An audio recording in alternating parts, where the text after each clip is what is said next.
The ship cut through the sky like a wound in the clouds, trailing light and judgment as it vanished into the stratosphere.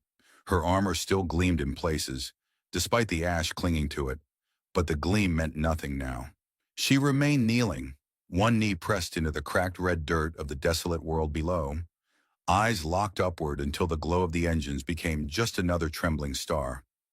Her long ears, once a symbol of her species' grace and poise, twitched involuntarily in the wind. A wind that carried only sand and silence. Corin stood behind a rusted boulder that had definitely not been shaped by nature, holding a half-charged stunner and a bag of freeze-dried apple chips, watching her as though he'd just seen a myth decide to take a nap. She hadn't moved in minutes.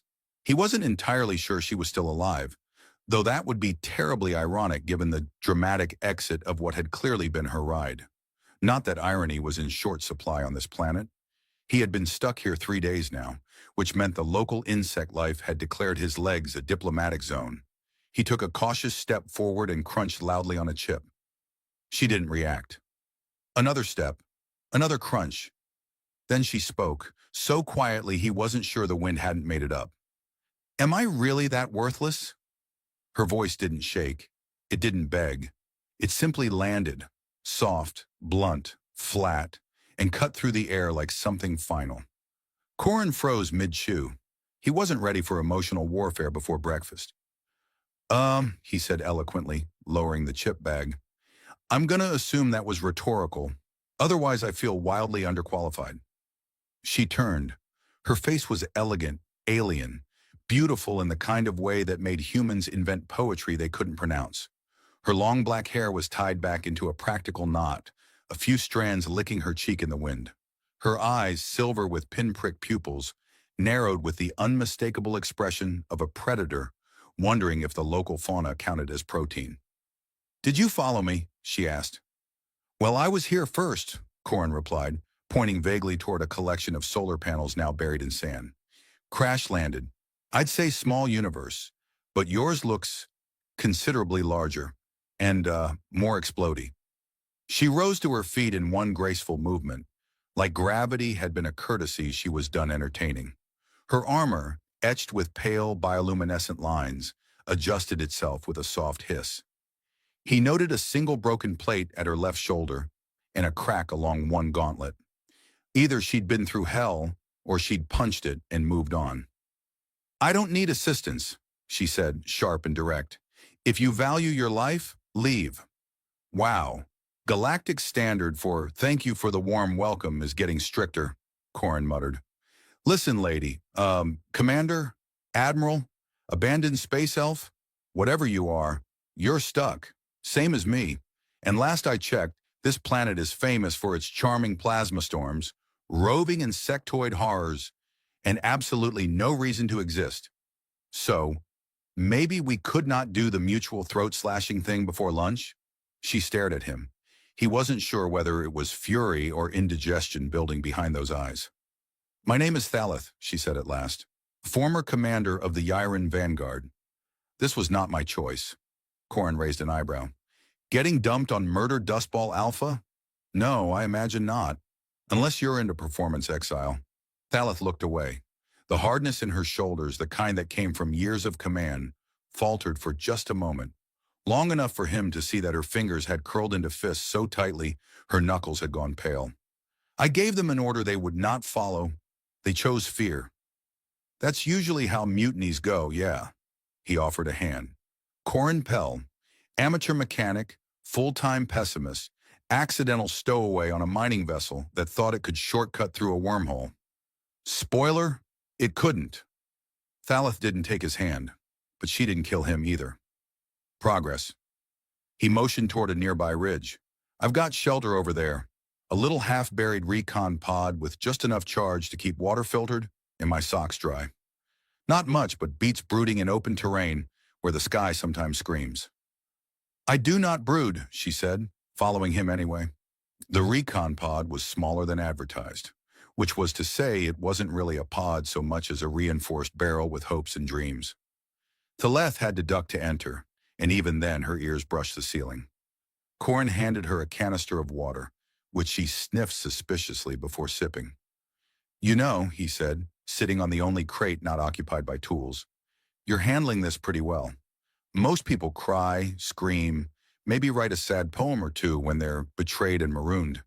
You seem more like the file a complaint with a plasma cannon type. I have been trained not to weep, she said simply. Right. That explains the general battle goddess from a dying opera vibe. He paused. But for the record, it's okay if you want to break something. Start with that wrench. It keeps mocking me. Thalith said nothing, but her hand did hover near the wrench for just a second. Then she sat beside him, barely, the bench groaning under her weight, and stared through the viewport at the swirling dust beyond. They left me because I refused to kill civilians, she said finally. My people do not allow hesitation. I showed it, and so I was removed. Corin blinked. Wow, that's intense. Where I come from, the only thing that gets you fired is microwaving fish in the office break room. She tilted her head. Microwaving what? Never mind. Silence fell again, but it wasn't cold. Not anymore. I don't think you're worthless, he said, quieter now, just in case it helps to hear. Her expression didn't change, not at first, but then, barely perceptible, her eyes blinked slower, her posture eased by a fraction. She glanced at him with something that might have been curiosity, or confusion, or the slow dawning realization that this strange, sarcastic human might be the only one who hadn't yet abandoned her. Thank you, she said, almost. Then the ceiling cracked, and both of them jolted upright as a low growl echoed from outside. Corin grabbed his stunner. Okay, just FYI, if that's another plasma wolf, I vote you get to punch this one. I'm emotionally drained. Thalith stood, her blade already unsheathed. Agreed. You're far too delicate. See? Now that's the spirit. The thing outside had too many legs and the wrong number of faces. That was Corin's first thought as it scrambled over the rocks, chittering like a broken radio. The second thought was that it looked hungry, and the third was that it looked specifically hungry for either titanium or sarcasm, and he was fresh out of the first. Thalith stepped in front of him, her plasma blade humming to life, with a sound that was part weapon, part warning. The creature hesitated, briefly, then it charged.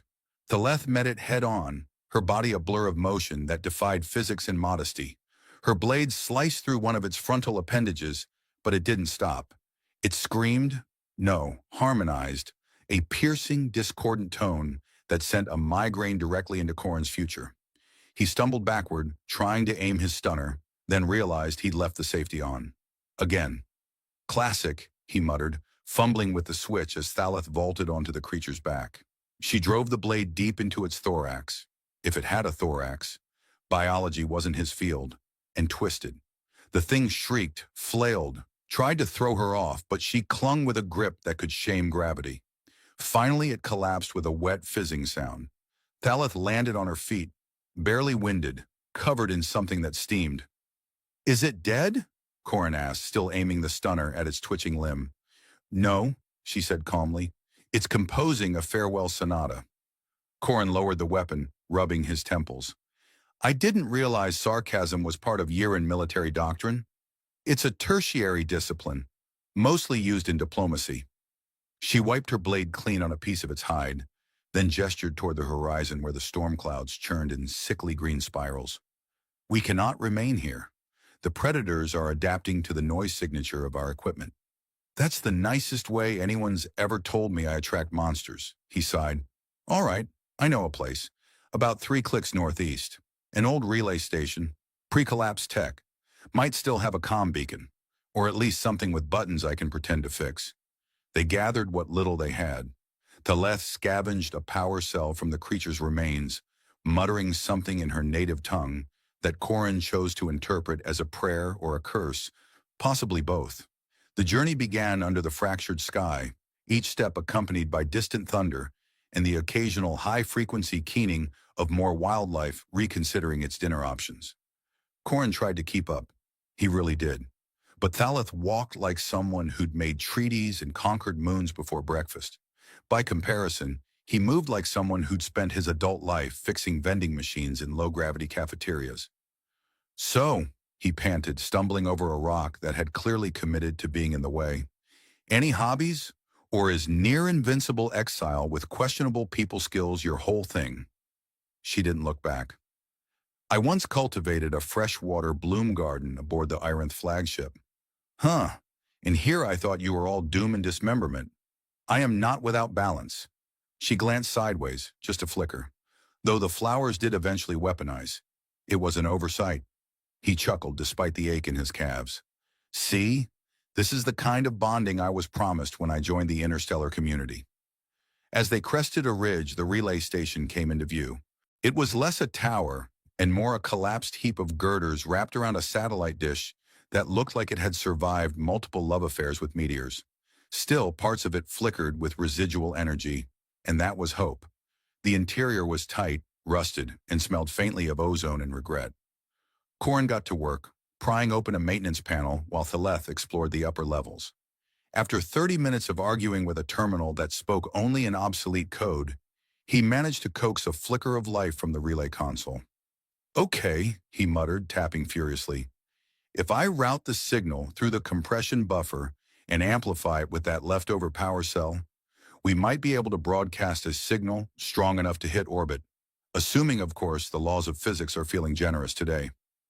Thaleth dropped from the upper platform like a feathered guillotine, landing beside him with all the elegance of a trained executioner.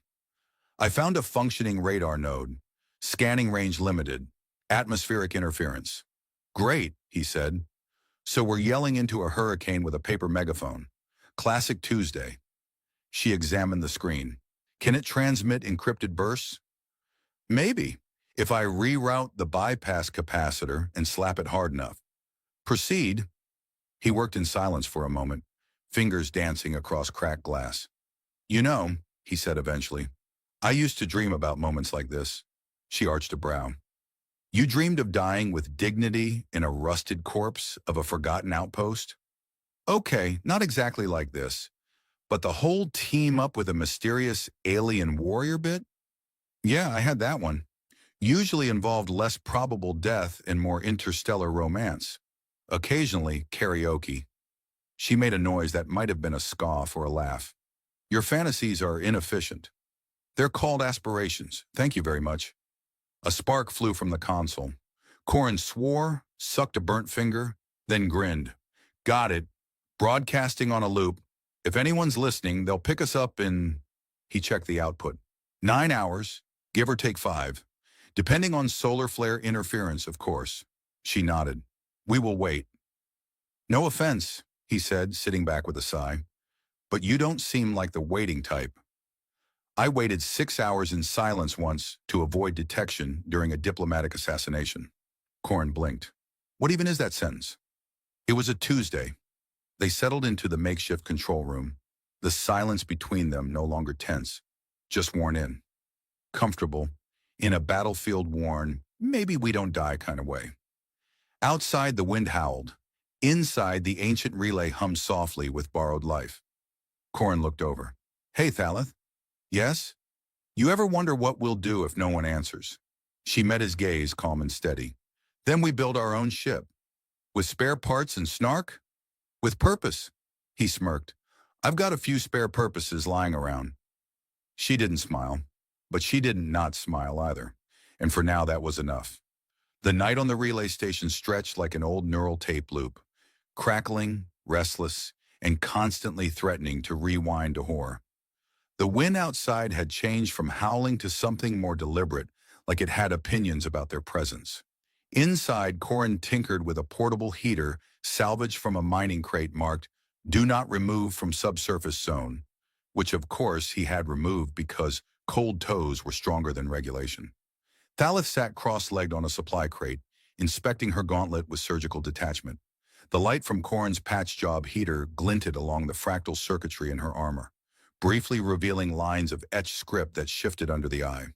I never asked, Corin said, tightening a bolt with a tool that may have once been a spoon.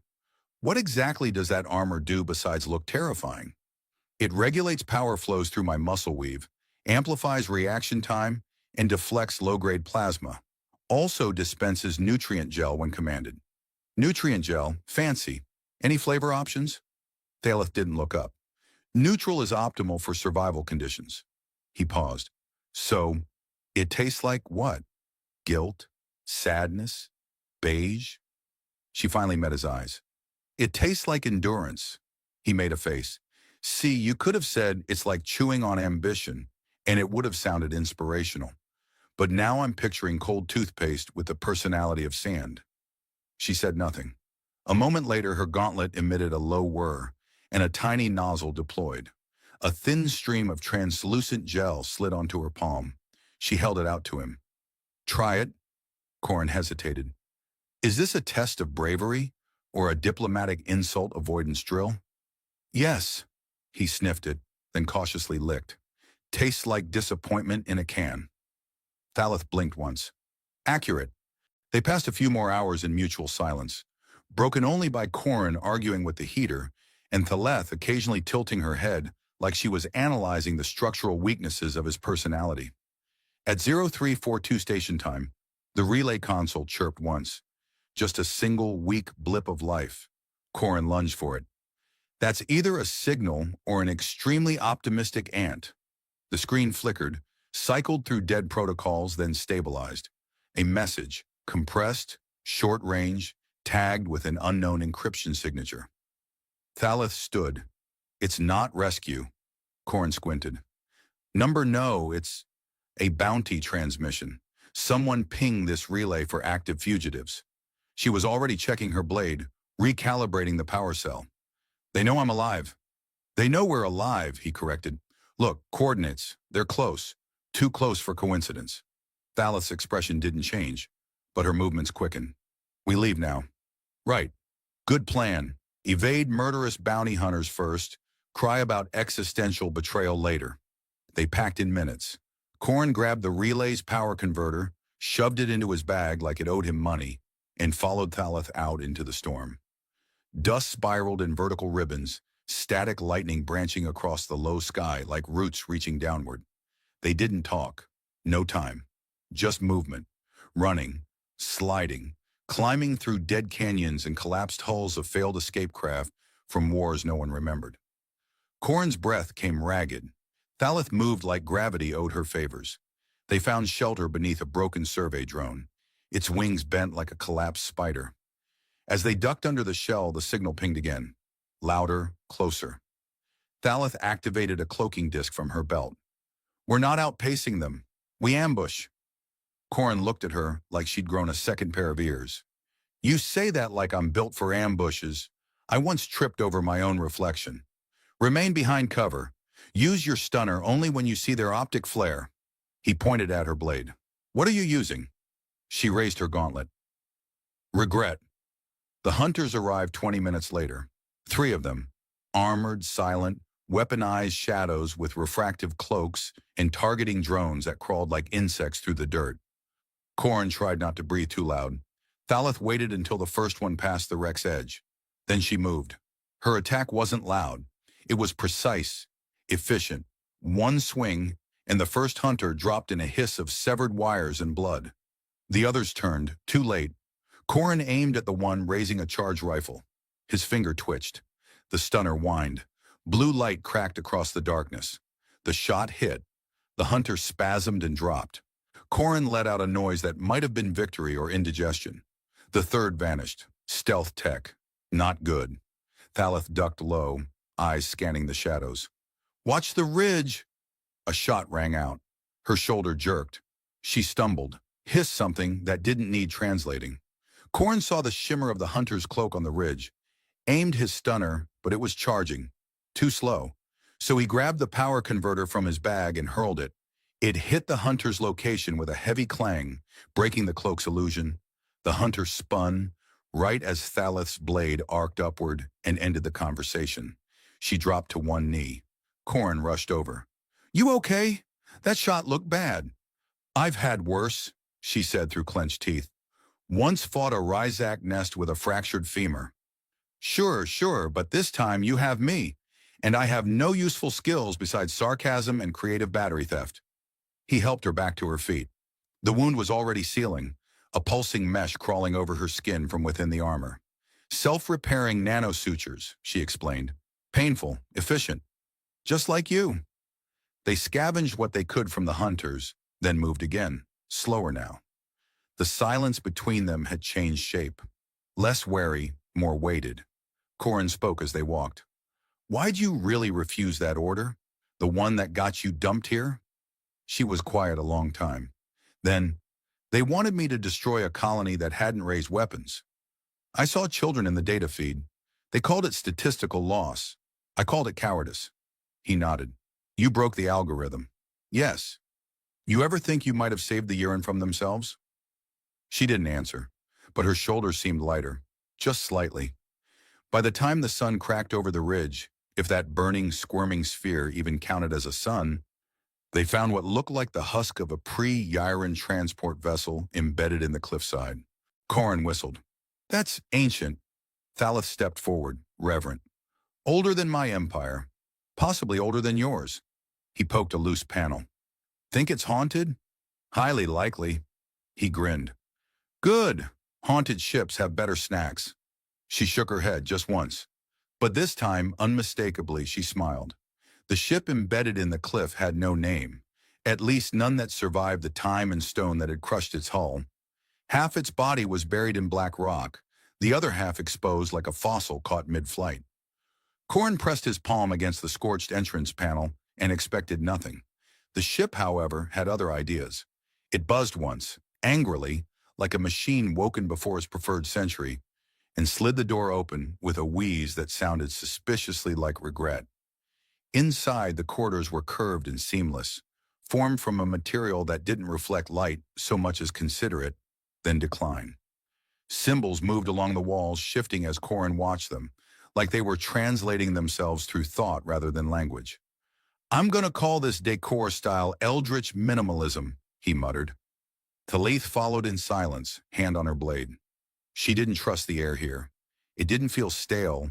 It felt intentional, as though the ship had filtered time as well as oxygen. Her eyes narrowed as they passed what might have once been a console, though now it just projected a slow-turning spiral of unreadable glyphs and a pulse that throbbed at the base of the skull. Is this vessel alive? She asked. Corin tapped the screen with one finger. It beeped in a pitch only dogs, or perhaps multi-dimensional engineers, could hear. Not sure, but it's definitely in a mood. They moved deeper. The walls curved in ways that defied geometry, leading to a central chamber with a glass dome overhead. Through it, the roiling sky framed their reflections, small, mismatched, uncertain. At the room's center stood a pedestal with a strange, inactive core, surrounded by petrified vines fused into the flooring. Corin approached the core and paused. So, do I poke it, offer it friendship, threaten it with poetry? Caution, Thalith warned. Ancient technology is rarely grateful. Noted, but I think it's calling to me, in a vague, non-legally binding way. He reached forward. The moment his fingers brushed the surface, the core blinked once, twice, then bathed the chamber in a soft, golden glow. The floor beneath them vibrated as panels retracted, revealing dormant pathways and lights that flickered back to life after what had to be centuries of stubborn slumber. Thalith stepped back. You activated it. I always activate things, he muttered, usually by accident. The core projected a series of images into the air. Not static ones, memories perhaps, fractured glimpses of civilizations long gone, towering cities formed from sound waves, creatures that moved in mathematical rhythm, a war fought with time loops and memory theft. And then, silence, a black sun swallowing the last signal. Corin stared, mouth open. I think we just got shown the history of a people who invented recursive architecture and then accidentally folded themselves out of existence. Thalith's expression had darkened. That sun, it matches the description of an extinction event recorded in Lost Year in History, the silent collapse. I prefer collapses that are loud and come with warning signs. Another pulse echoed through the ship. This time Corin flinched. Okay, that wasn't a memory. That felt like a ping. Thalith nodded, drawing her weapon. Something else is awake. The chamber door closed behind them. slowly, deliberately. Corin spun. Right. So we're inside an ancient spaceship with a sentient memory core, maybe a pocket universe folded into its hallway, and it just locked us in. This is either the worst escape room ever or the start of a very awkward adoption. Thalith ignored him, scanning the room with focused precision. There's a consciousness, distant, faint, but aware. Corin frowned. How can you tell? Because it's not yours. The ship spoke, not aloud, not in sound. It slid a concept into their thoughts like a whisper in a dream. Purpose, lost, direction. Corin blinked. It's asking for instructions? It's been dormant for millennia, Thalith murmured, waiting for a new directive. Well, I'm flattered, but I usually don't lead ancient starships unless it comes with benefits. The core shimmered again. More images, this time of themselves. Thalith, Corin, walking together through futures that hadn't happened yet. Worlds unnamed, shadows that followed them. One image lingered, the two of them standing at the edge of something vast, with light bending around them like a promise or a threat. Thalith turned to him. It sees us as pilots. I don't even have a license. You led it here, or it led you. Either way, I don't like being anyone's prophetic side quest. The ship pulsed once more, and then the doors opened again. Not to the cliffside, but a tunnel through rock and time that hadn't been there before. Thalith stepped forward. It wants to be used. Corin hesitated. So do a lot of things. That doesn't mean they should be. They walked. The tunnel led to a lower chamber, where the ship's controls had once resided, now reformed into a throne-like seat surrounded by hollow interfaces. When Thalith stepped near, they lit up in sequence, reacting to her presence. Corin stayed back. You sure you're okay with this? I mean, we came here running from bounty hunters, not looking to become galactic co-captains of the Ghost Express? Thalith didn't answer. Not right away. Then, this ship is forgotten, like me, abandoned by its creators, but it still has purpose, and so do I. He exhaled. Well, when you put it like that, it's hard to argue. Also, this chair looks way too big for me anyway. She sat. The ship shuddered, not violently but with relief, like a machine finally remembering its name. The system stabilized. Readouts scrolled in languages they didn't know but somehow understood. Shields, navigation, power. Something called chrono-tether stabilization. Corin didn't ask. He joined her at the console. Any chance this thing can get us off this planet before the next wave of bounty hunters shows up? Thalith adjusted the controls. Not only off-planet, it can take us to places they cannot follow. Great. Let's pick a nice quiet system with no carnivorous storms or sentient taxes. As the engines began to hum, a soft voice echoed from the ship, not spoken but somehow heard. You are not the last. You are the first. Corin blinked. Okay, now it's doing cryptic encouragement. We need a manual. The ship rose. Through the rock, through the sky, into orbit, quietly, cleanly, like it had never crashed but simply paused. As they broke the atmosphere, Corin turned to her. Hey, Thalith? Yes? This doesn't make you my boss now, right? She looked straight ahead, lips twitching. No. Good. A beat passed. Co-captains then, he grinned. As long as I get to pick the music. She nodded once, gravely. That will be negotiated. The ship drifted through the edge of uncharted space, where stars thinned and physics got nervous. Corin had never seen a sky so full of emptiness.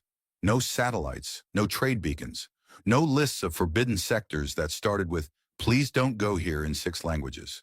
Just silence, broken only by the hum of the ship's ancient engines and the occasional disgruntled beep from a panel trying to translate them. Thalith stood at the viewport, arms crossed behind her back. Every bit the commander she no longer officially was. Her armor had begun to dull where the auto-repair systems had reached their limits, but she wore it like a second skin still. Corin sat upside down in a swiveling chair, someone probably hadn't meant to swivel, peeling open a ration bar with the delicacy of a raccoon faced with a vending machine. So, he said, mouth full, this is what freedom tastes like. Kind of plasticky. She didn't turn. There is nothing here, no signals, no scans returning. This region is unrecorded. He took a bite and tried not to gag. Well, it's either a cosmic dead zone or someone's idea of a very exclusive retirement plan. Silence, but not unfriendly. Then, we have distance. That buys us time. Corin flipped upright. Time for what? You said yourself, there's no going back to the Iron Empire. You're branded. I'm just an inconvenient witness. You are more than that. He blinked. Wow. If I had a heart monitor, it just beeped. Thaleth finally turned, something softer in her gaze. When I was exiled, I believed I had failed in a singular moment. One decision, one refusal. But it wasn't just that. The failure began long before, in the belief that worth comes from fear and leadership from unquestioning force. You showed me something else. Corin shifted, suddenly unsure what to do with his face. Yeah, well, I also showed you how to open nutrient rations with a fuse cutter, so let's call it even. The ship beeped again, but differently this time. Brighter, less irritated. A new system had come online. The AI, whatever it was, had been busy. A panel opened near the bridge and revealed a star map they'd never accessed. It shimmered with possibility. Corridors of old, unused paths, places where space folded like origami and let you slip through the creases. Some marked, some blinking faintly. One glowed gold. Thaleth approached. This is not from your species. Definitely not, Corin said, mouth half full again. Humans would have labeled each one with danger, extra danger, or free Wi-Fi. The gold path pulsed, a gentle nudge. Thaleth frowned. A destination? Corin shrugged. Or a suggestion, or the universe's version of, trust me, bro. The ship didn't wait. It aligned itself, humming with approval, and drifted forward. No jump, no warp, just movement, smooth and implausible. The stars bent around them, and for a moment, Corin thought he could hear music. Notes that hadn't existed yet, promising something new. They emerged into a system so old its sun barely remembered how to shine. Floating before them was a structure, not a planet, not a station, a construct, massive, elegant, formed from spirals of light and magnetic stone, orbiting an artificial core. It pulsed with potential, and it was empty. Whatever lived here, Corin said, standing, they're long gone. Thaleth studied it. Or they left it, waiting. The AI chimed again, a message unspooled from its memory banks, revealed in light. To those abandoned, to those who abandoned, this place is sanctuary, not from danger, but from legacy. Here you begin again. Corin swallowed. It's offering us a reset. No empire, Thaleth said. No bounty. No command chain. No cafeteria, he added. She smiled. They landed. The platform welcomed them with no defense systems, no interrogations, just lighted paths and the slow activation of dormant systems. The construct had everything: resources, energy, an ecosystem cultivated inside vast biodomes, untouched. Corin sat in the dome's garden later that day, eating something that tasted like blueberries and moonlight. Thaleth was beside him, armor partially removed, breathing in the strange new air. I've been thinking, he said, watching the simulated sunset. We could make something here. Not a civilization, not a rebellion, just a home. She didn't answer for a while. Then, I used to believe my life was the sum of orders followed and given. Now I wonder if it's the choices I make when no one's watching. Well, he said, leaning back, no one's watching now. The days passed.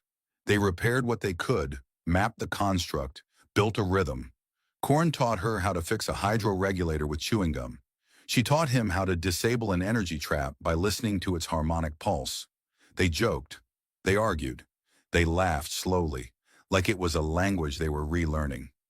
One night beneath a sky not quite real but more honest than most, Thaleth stood by the edge of the dome, watching stars drift by. Corin joined her. You still miss them? Number not anymore. She looked at him. But I do wonder if they will ever regret it. He shrugged. If they don't, they weren't worth the wondering. She tilted her head. You have changed. So have you. She nodded. Good. In time, a message arrived from a distant traveler, encrypted, respectful. It asked if the sanctuary was real, if refuge still existed. Thalith read it. Corin watched her. We could ignore it, he said. Or, she replied, we could welcome them. He grinned. Then we'd have to build guest quarters, and rules, and probably a garden that doesn't try to eat people. She looked at the stars. Maybe we do it differently this time. Corin raised his hand. Then we begin with one rule. No nutrient gel. Thalith extended her hand. Agreed. They shook on it, and far above them, the stars kept shifting, quietly recording the story of a woman once feared across the galaxy, and the human who called her home, not because she needed saving, but because they both deserved a second beginning. The first thing Marcus noticed about the alien princess was that her ears looked like they belonged in an elven opera. Long, tapering, and glinting faintly, with embedded crystal tech that probably functioned as an uplink to some royal combat network. The second thing he noticed was that she had a face like an accidental masterpiece. Strong bones, sharp eyes, and an expression that could curdle a neutron star's surface. She was also standing on a levitating dais, surrounded by armored guards, diplomatic delegates, and one disturbingly polite android waiter offering fermented flower wine in triangular glassware. Marcus stood at the edge of the summit chamber, clutching a lukewarm tart he'd stolen from the catering table, and muttered to himself, "She's incredible. I wonder if she'd marry me." The words came out like a sigh, an offhand stray thought. He was thinking more about how she carried herself like someone who'd won wars by glaring at people than about actual proposals. But apparently Zarethi ears were not only long, they were ridiculously sensitive. She turned. The princess turned. Her black hair shimmered like polished obsidian. Her armor shifted slightly, humming with embedded microshields. She tilted her head just enough to lock her gaze onto his face across the entire marble and hollow glass hall of interstellar politics. The hum of diplomatic tension that had hovered over the summit paused, like the galaxy itself had inhaled. Marcus blinked. She started walking. "Nope," he whispered. "That's not good. That's very not good." The human ambassador, a thin woman named Folly, who was approximately 80% protocol and 20% caffeine, choked on her own breath as Princess Aelistra Vey, heir to the Zarethi Empire, strode toward Marcus with the precise grace of someone who had never slipped on a wet floor in her life. "You have done something terrible," Folly hissed through her teeth. "Whatever you said, retract it." "I didn't say it to her. I said it near her. Big difference." "Oh no," said Folly. "That's worse." Aelistra stopped just 2 feet from Marcus. She was taller than he expected. Taller than anyone should be allowed to be without atmospheric clearance. She looked him up and down. He stood there like a stolen toaster caught in a diplomatic customs check. "I heard your declaration," she said, voice cool and clipped. "Is it true?" Marcus opened his mouth. His tongue made a full revolution around his teeth and then gave up. Your word," she continued, and were clear. "A direct invocation of courtship. In Zarethi culture, such speech before witnesses constitutes formal interest. According to the Treaty of Exchangeable Customs, I must ask, is your intent sincere?" He blinked. "Sincere? Do you wish to marry me, human?" There was a pause. Somewhere behind Marcus, a delegate dropped their translator chip and let it clatter across the floor like a pebble thrown into fate. "I mean," Marcus said slowly, "you're very impressive, like world-shatteringly impressive, but I'm just an engineer." "That is not a refusal. I wasn't ready for this question today. I haven't even had lunch yet." Another pause. Aelistra's left brow twitched upward, just slightly.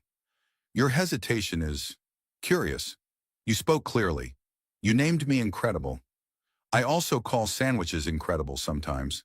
She stepped forward. "You equate me to bread and protein paste?" "No, not exactly. It's a different register of incredible. There's nuance, context.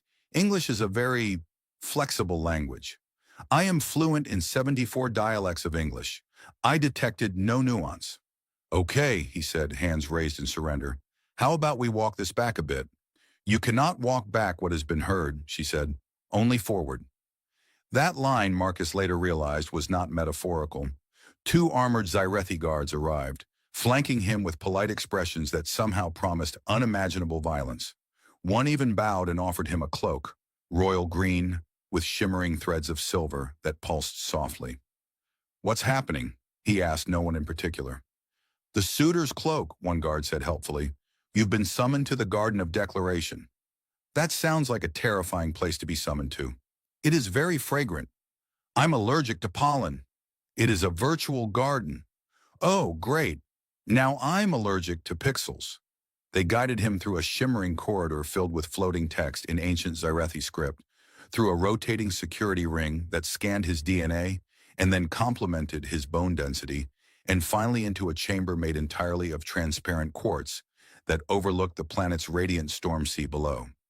The garden beyond was holographically rendered, but smelled like spice and ozone, and had hovering orbs that dropped glowing fruit if you asked nicely. Aelistra was already there, seated on a throne that looked like it had been carved out of a comet's core. She gestured to the space in front of her. Marcus sat down, then stood up, then sat again. You are not what I expected, she said. You speak without guile. You are transparent. Would it help if I had guile? No, she said, eyes narrowed. It would be boring. They sat in silence. The garden hummed faintly. One of the fruit orbs floated by and bumped gently into Marcus's head. I don't think I'm ready for intergalactic marriage, he said eventually. Then why speak the words? I was nervous. You're a bit overwhelming. Aelistra tilted her head. Overwhelming is often a synonym for beautiful in your language, is it not? That's not how I use it. She smiled faintly. You called me incredible. I did. And you meant it. He sighed. Yeah, I did. Then perhaps we begin not with marriage, she said, rising to her feet, her silhouette haloed by a drifting constellation of virtual petals, but with understanding. And how do we do that? She extended a hand. By seeing if you can survive dinner with my family. Dinner, as it turned out, was served inside a rotating crystalline structure suspended 3 kilometers above the planet's surface, with one side open to the stars and the other busy projecting ceremonial Zyrethi opera performances across the curvature of the ceiling. Marcus didn't know whether to applaud or throw up. He compromised by clasping his hands and praying silently that nothing on the menu involved still squirming tentacles. He had been dressed, no, forcibly adorned, in a ceremonial tunic that had its own atmospheric regulators and a sash that introduced him aloud every time he entered a room. He'd walked into the lift and it announced in both Zyrethi and English, Behold Marcus of Earth, accidental suitor, hopeful bumbler, unknown social rank. He considered jumping out somewhere around level 12. When he arrived, Princess Aelistra stood beside her brother, General Ver Vey of the Sky Edge Guard, a man who looked like he'd been carved from battlefield legend and slightly annoyed marble.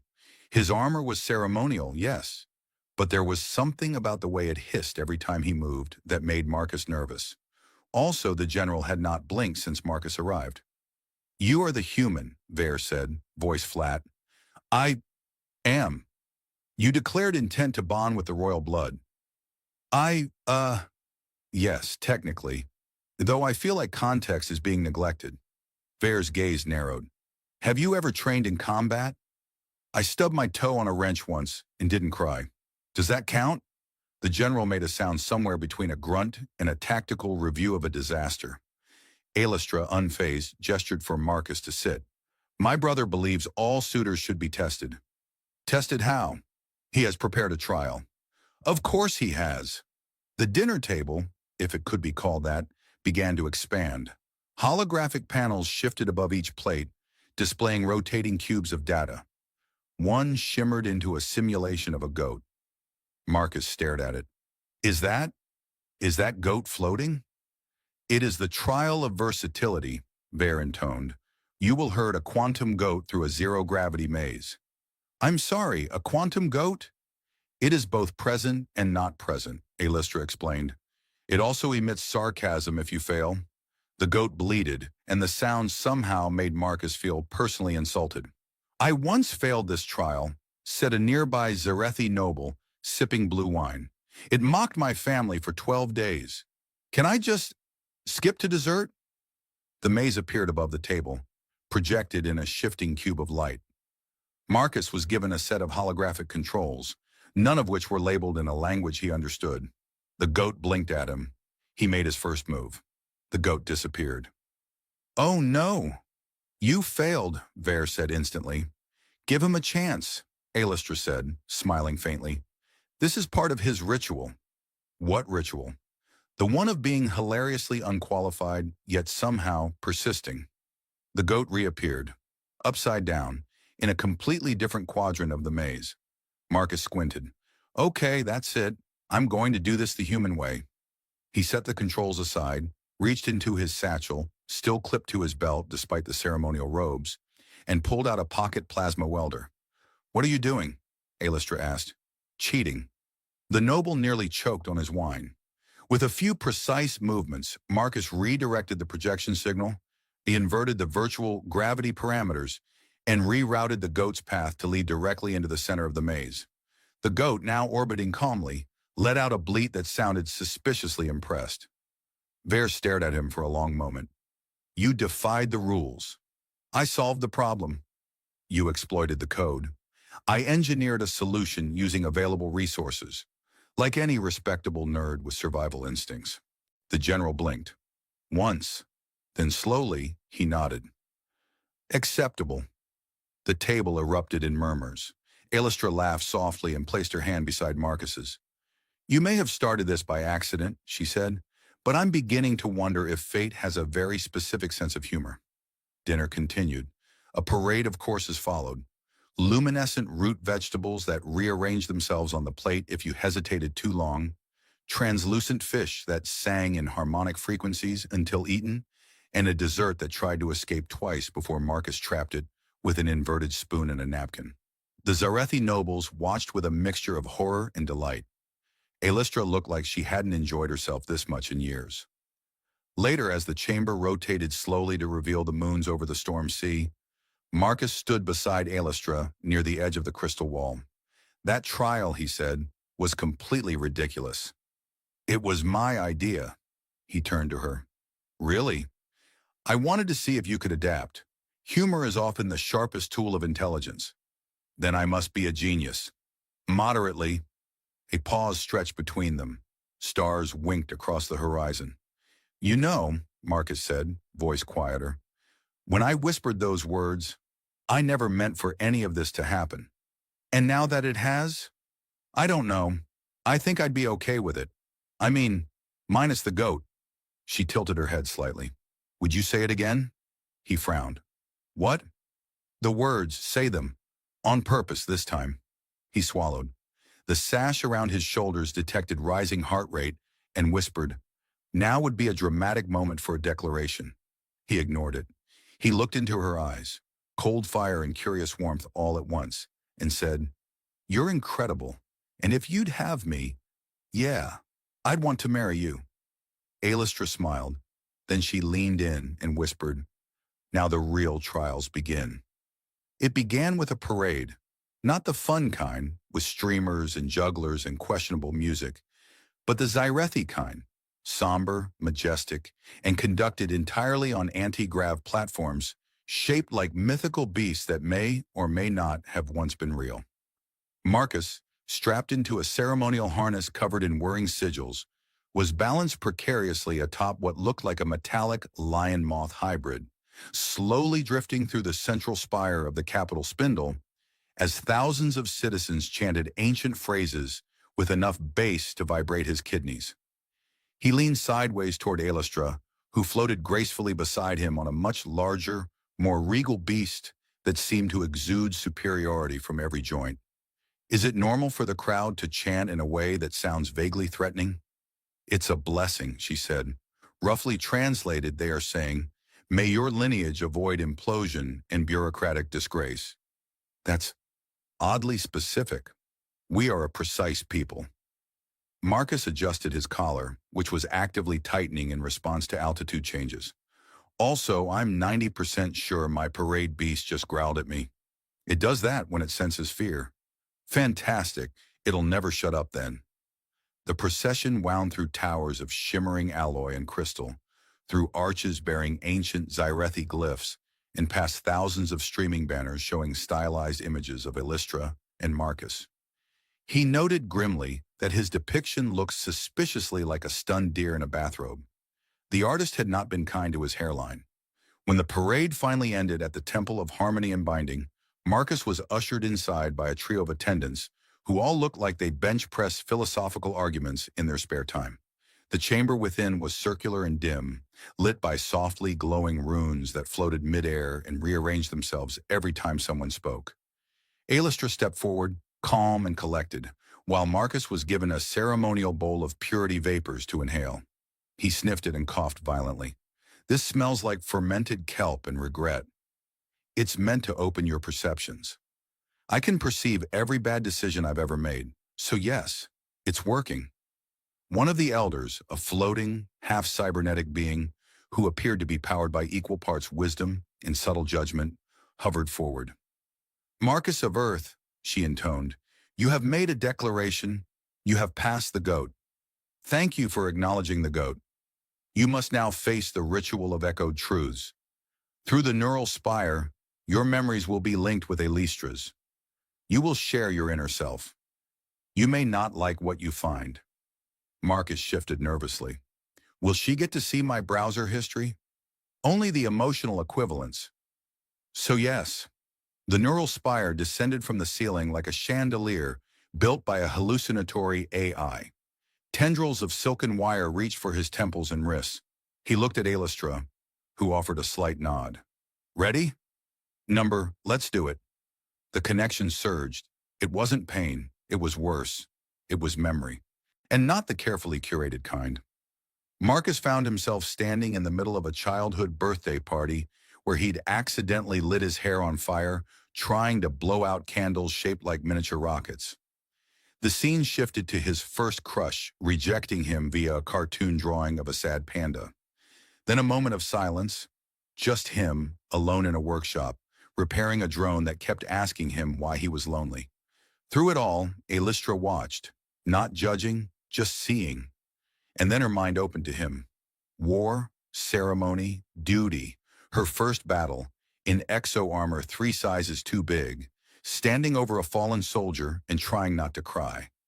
A moment in a cold training room where she'd shattered a practice drone, but been told it was merely adequate. The crushing weight of future expectations. And then, a vision of her hearing his voice for the first time. That ridiculous whisper, that impossible question. I wonder if she'd marry me. The link broke. They were both standing again, breathless. That was, Marcus said. Vulnerable, she finished. I saw your worst day. And I saw yours. They looked at each other. Something had changed.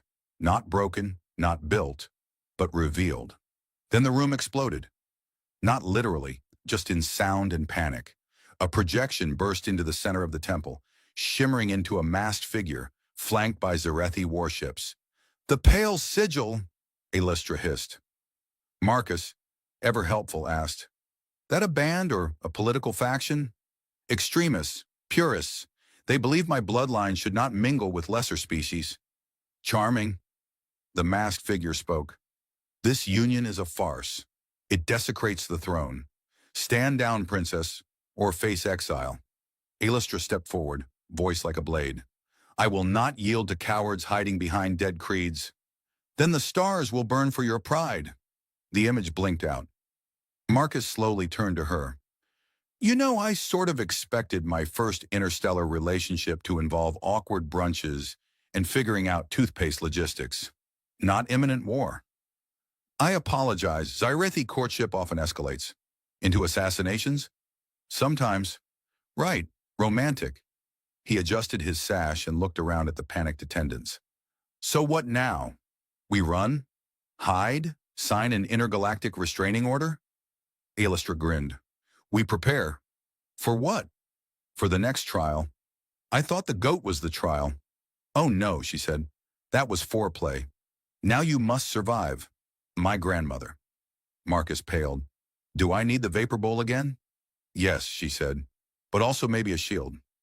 The entrance to the royal matriarchal quarters was guarded by two massive constructs, sentient statues made of stone-veined alloy and ancient algorithms. They had faces like disappointed librarians and eyes that tracked Marcus with the quiet, calculating menace of beings who'd lived long enough to see civilizations rise, fall, and repeat the same fashion mistakes. Illustra stood confidently between them, hands clasped behind her back.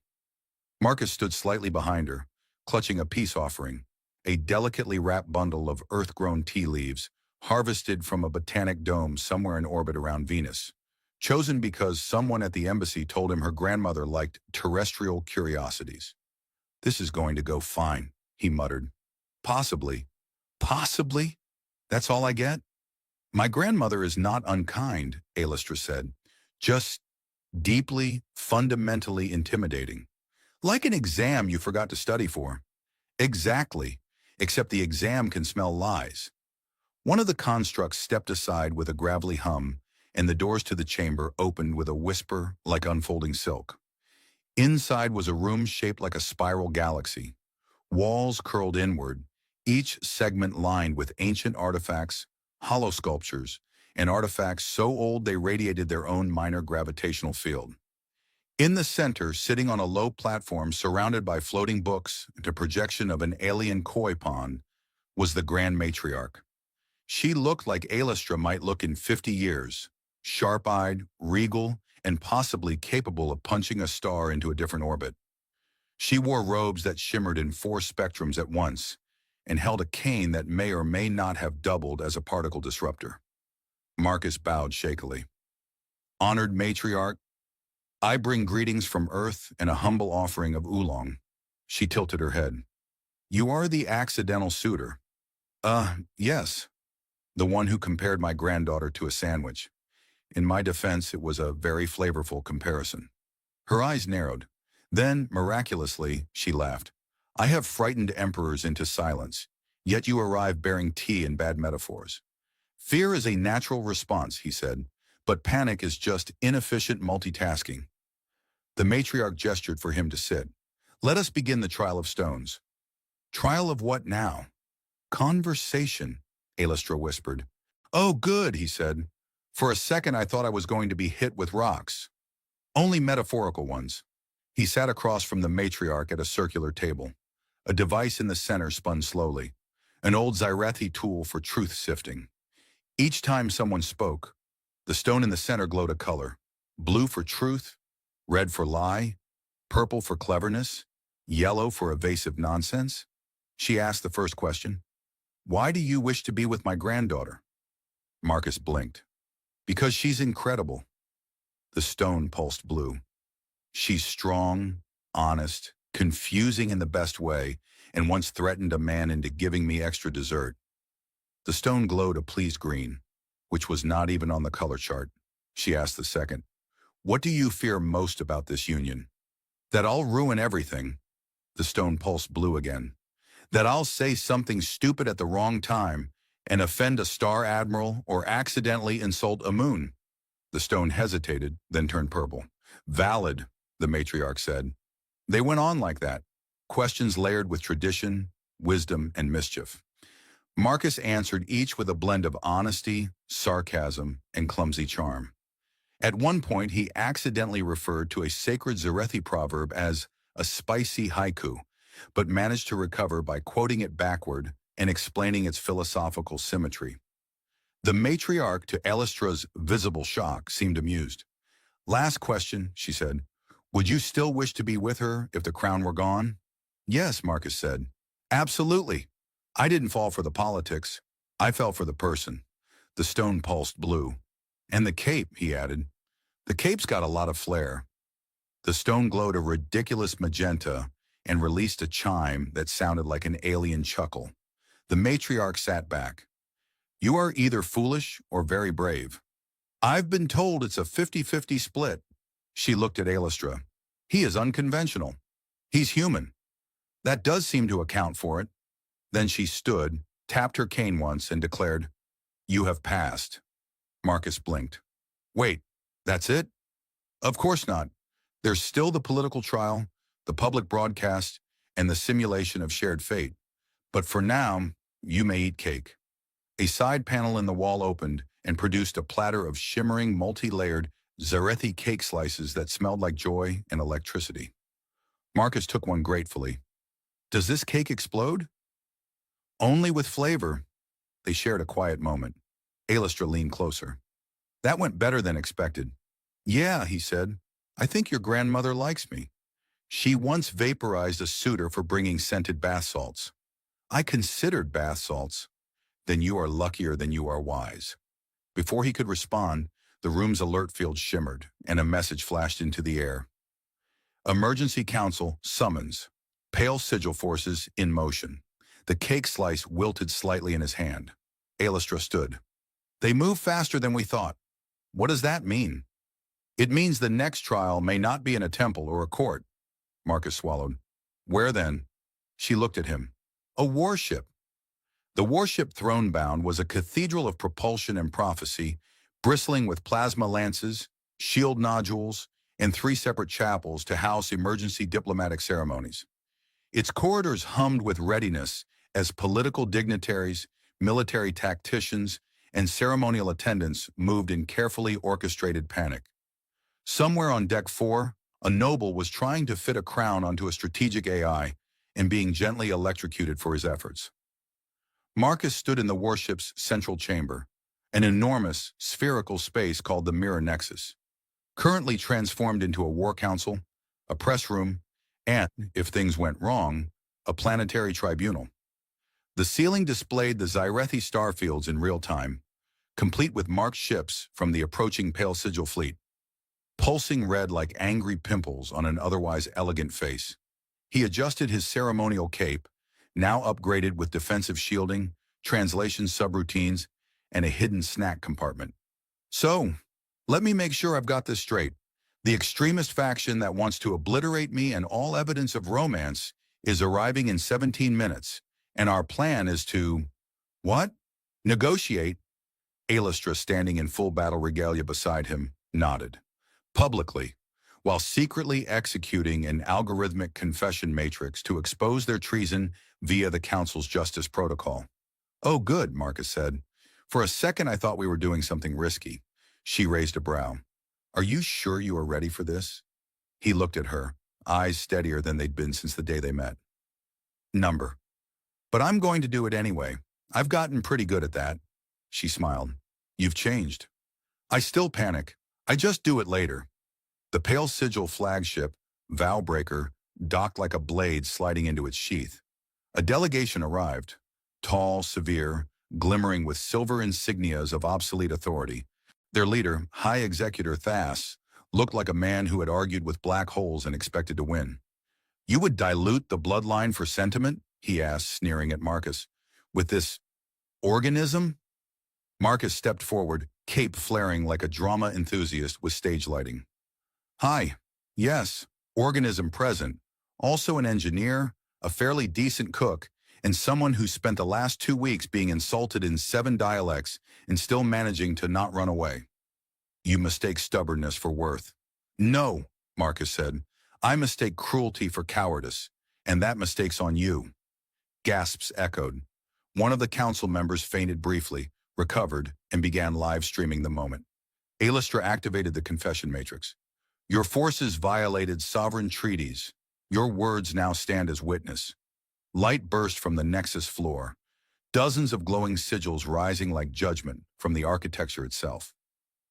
The warship's AI, Temple of Code, initiated the cross-verification protocol. Thas and his delegates froze as their private communications were projected. Plots, blackmail, planetary destabilization, and one very embarrassing poem about Zarethi's superiority that rhymed galaxy with fallacy. The room erupted. Judges declared treason. The council denounced the Pale Sigil. Their ships powered down. Arrests were ordered. The moment the trial field was sealed, Thas attempted to reach for a concealed weapon and was promptly ejected into a stasis cube the size of a washing machine. Marcus turned to Alastra. So, was that the final trial? Not quite. An attendant stepped forward with a gilded data scroll. The right of resolution, Alastra said. We must declare, formally, if the bond shall be sealed or dissolved. The room silenced. She looked at Marcus. Once I was taught that love was a distraction, a flaw. I ruled my emotions like a blade. And I, Marcus said, was just trying to avoid talking to people at parties. I never imagined I'd find truth in an accident. I never imagined I'd fall for someone who could probably flip a tank one-handed. She stepped closer. Then I ask you, Marcus of Earth, not as royalty, not as soldier, but as someone who now knows the shape of your fears, your thoughts, your terrible jokes. Will you stay? He looked around the chamber. At the warship, at the aliens, at the screen still flashing, treason neutralized in festive colors. Then he looked at her. Yeah, he said, I'll stay. Alastra turned to the council. Let it be known. The bond stands. A chime echoed through the nexus, the ritual complete. Later, as celebrations broke out across the fleet and the throne-bound began broadcasting peace through every known channel, Marcus and Alastra slipped away to a quieter part of the ship. An observation deck with a view of the storm-wrapped moon below. You do know, she said, you're now legally required to wear that cape in all formal settings. I've already named it, he said. Oh? Captain Capeson, she laughed. They stood together, two people from different stars, bound by accident and choice, by improbable humor and improbable fate. He had started this journey as a man afraid to speak too loudly, worried he'd offend the universe. Now he was heard, by her, by many, and somehow through it all, he hadn't lost himself. And as the stars turned slowly beyond the glass, Marcus whispered one last thing, just for her. Still think you're incredible.